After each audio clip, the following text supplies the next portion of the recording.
Rootz here from Team Relinquished here with another deck profile from this past Kissimmee Regionals. It was 300 plus players that came out, and I got my boy here, Brandon. Both him and I played Monarchs this past weekend. He got 28th, I got 33rd. It was top 40 to get their invite. I lost to him in the mirror match. Both record was what, 6-2-1? Yes. Okay, 2 losses, 1 draw. But we're gonna do a dual deck profile where we're gonna explain our list and the differences in it, but it pretty much came down to similarities. So right here we're gonna show you our deck choices right now.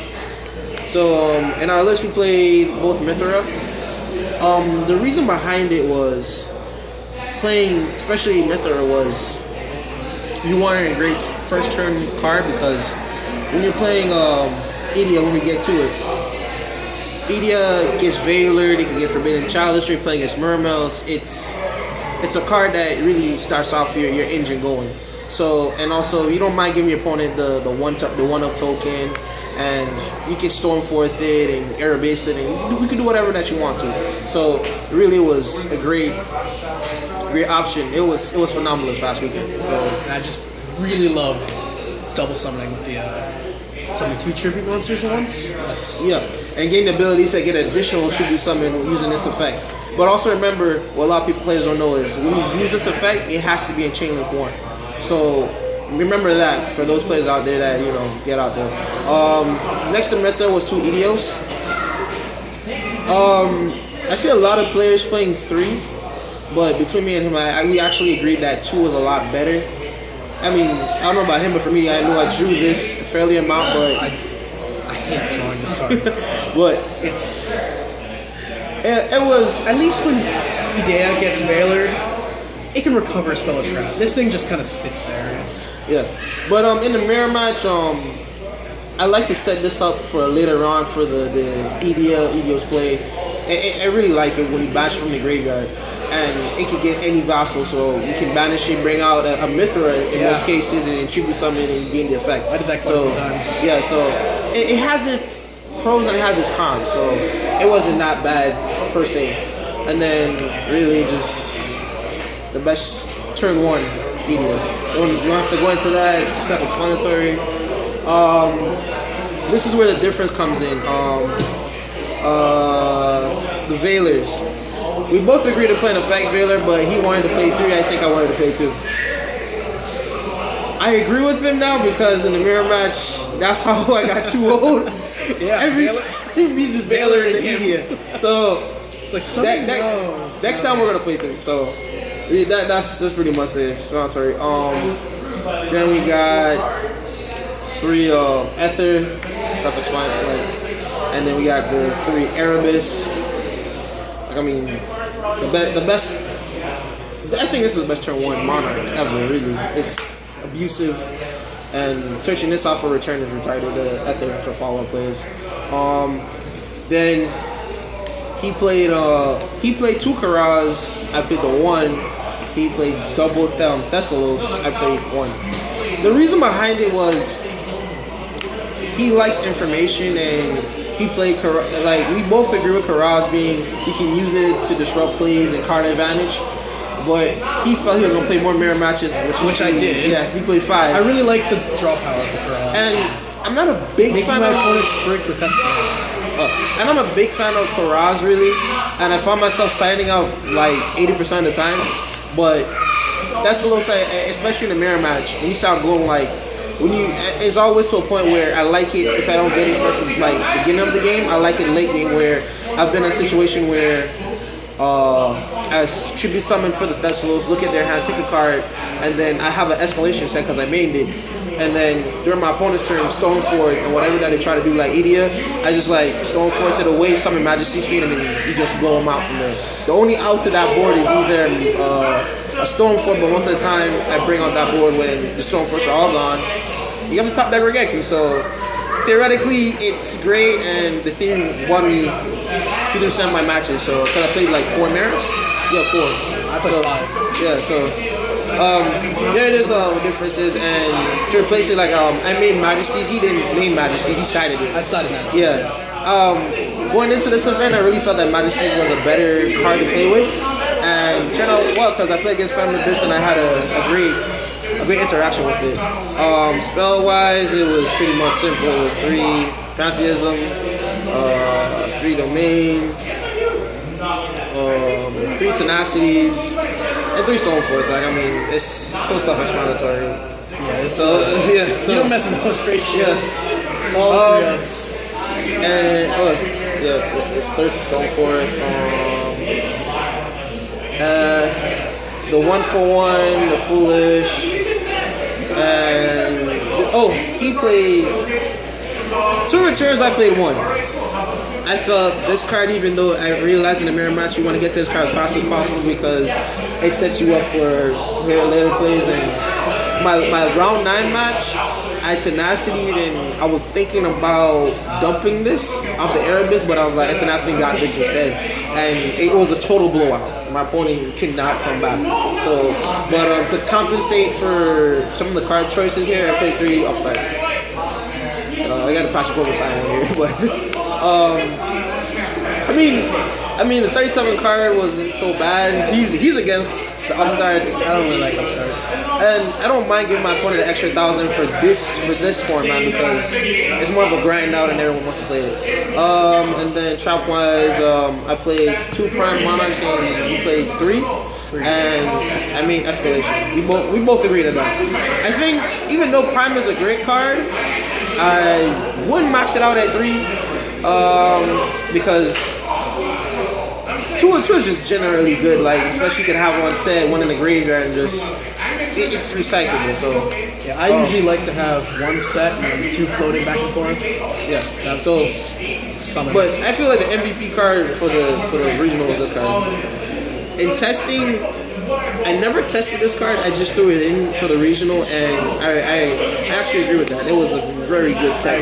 Yeah, I was actually citing a second copy.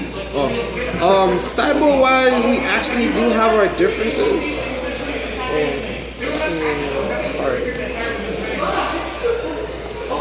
Yeah, I'm missing her. So, cyber wise, this is where things get interesting. For Light and Darkness Dragon or Ladder Fog-King, I mean, I cited the trope, the Basil. For those of you that don't know, is let's say they have Fog-King, you can special summon this card by booking their monster and it comes on board. If they have Light and Darkness Dragon, it's going to negate it and keep revealing until I cannot negate it anymore. So in most cases, like if I saw if this is only for the mirror match, or if my opponent wanted to go Fog-King because some people think it's a great card but it's really awful. But this is really what it was for. He was ready for FTK deck. I did not want to play against that, so I was triple draw here. I was praying that I did not play it, and thank God, but like I didn't play it either. So by round 5, we had like 4 undefeated FTK decks, and then they just grind themselves out. But I wasn't prepared for it, and I'm just glad. I like drawing Lockbird, but I don't have draws, so I'll use what I got. I was a little bit iffy about this card. Like, you see he sided the Majesties because he felt it was easier for him to side into it. I felt it was easier for me to side into the Vanity Fiend because I believe, like, in some situations, like if I'm going first against Pepe, which are going to force it, I want this card because this completely shuts them out. And they're going to go, everything about that deck is turn 1, Pallades, Dimester, Ignister, Raphilia, set 2, a Scolding or a Strike and say go. So I was like, if I draw this and I just go Mithra token and just summon this, Pepe can't win. It's literally like, how do you beat this card? Because they're not going to side in any effect negation against me. They're going to side in Master Restrict, and most likely, like when I get to this card, 9 out of 10 times I've actually won. So against Pepe, this was the most abusive card I had. I played against one Draco Pile and he got 2 hits. So it was that was it. How did this work out for you? I only sided it in against the Phantom Knight player, and then I didn't charge. So, all right. We actually drew that match. I won game 1, he won game 2, and that was it. Did you sign Mega Caius as well? Yes, I did. I was really bringing the hate, primarily for the mirror. Well, this is hateful. This is hateful. It hit a lot of Erebus and a lot of AOs. So as you can see, we were actually ready. He was ready for the mirror match. Primarily, I was citing one copy of Mega Kai's, but for the event, like at the last minute I took him out, I really felt like, to be honest, I think the Megas all suck. I really do. Because they all have a mandatory effect and it's not optional like Ether and Arab. Like, I believe Ether and Erebus are the greatest Monarchs ever created, and the optional effect is what matters. When you have a mandatory effect and your opponent can play around it, misses the timing, just like, but return is like a little cheating way for you to get around it. So that's why we don't like the Megas. And then one of the reason I'm playing Thessalos is because I can look at my opponent's hand and he's also not that great, but late game and early game he's great. So that's one of the reasons why I was, Brandon convinced me in a way to actually try him out, and it wasn't that bad. I had one game where what did I do again? Using Mithra, summoned an Erebus, knocked a card out of one's hand, summoned Thessalos, knocked another card out, then sent an Escalation and summoned another Thessalos on their turn to knock a third card. So you see, only Brandon does this kind of freaky shit. But also on the sideboard, I sideboard Geki and 3 Chalice. What else you cited involved for? Oh, Garniso. Yeah, I cited these in primarily for Great Madness, which thankfully I didn't play any Super Quantums, but yeah. So this was never put in. I played against one Super Quantum and I drew them I drew Valor. Like, I'm not gonna lie. Yeah, Valor. 9 out of 10 times I drew Valor, I won that match because that's why I'm like, okay, now I'm convinced I'm gonna play 3 Valors. But I like Chalice because in the mirror match as well, you want to keep as many of your combo pieces as well because you don't want to side out as much. That's why I find like Upstart and Corral was easy because it was a guaranteed 4 cards almost every time I sided out. I try to keep as minimum as 5 to 4 cards and keep the engine still going because you don't want to take out the consistency. You don't want to start looking at I'm about to take out a domain for this matchup or anything like that. So also he sided Royal Decree. I can see why. But like I found the best deck in Cosmos for stuff like Phantom Knights, which I actually drew that one. Twin Twister did, so it's like but primarily, this is where the inspiration comes from. He sided on Twin Twister. He sided 3. I felt like I actually pulled my 3rd Twin Twister after regional started, so I turned my deck list, but I drew MST more than I drew Twin Twister. And when I drew Twin Twister a couple times, like my opponent scooped. But this is every time I drew this card, I had an Erebus in the hand, and it was like to me it's a free discard. Yeah, it literally is free. This card, to be honest, I think this card should be touched later on in the format, not now, because you can't have 3 of this and 3 of this in the same format. I really think Konami messed up with that. That's totally abusive. But for this deck, I actually feel like it's really good. I really like pitching Idea for this thing, just getting back spells. And that's another idea. Pitch an idea and adding a idea, like I said. For Cosmos, just system down. I mean, I played no Cosmos at all, so this card pretty much sucked for the regional. So no comment on that. I'm not gonna comment on it. But I didn't play any Cosmo. I felt the Stormforce would probably be enough for it. So he said the 2nd escalation. Like I said, this card was literally, to be honest, I'm thinking about setting a 2nd copy myself. But the balance coming out, I want to see what it goes out. Another video, but the last thing to remember about this, like he cited, like he mentioned, the 2nd escalation and double scolding.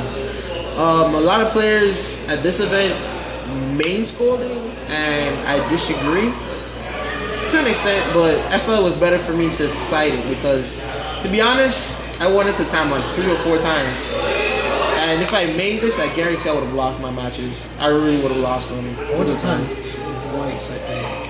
At least 80% of the top tables was something referring to a Monarch. It was ridiculous. Yeah. But again, guys, that's a deck profile. This your boy Rootz here. This deck profile was powered by Pro Play Gamers and Taste Comics. Remember that Pro Play Games, which is in West Palm Beach, the next time that you come down to South Florida. If you guys remember to like, that like button there and subscribe to the channel. Be free to, if you have any questions or comments at all, feel free to hit us up on the comment section below. We might not answer you back right quick, but we will get to you. And thanks again. Your boys are signing off.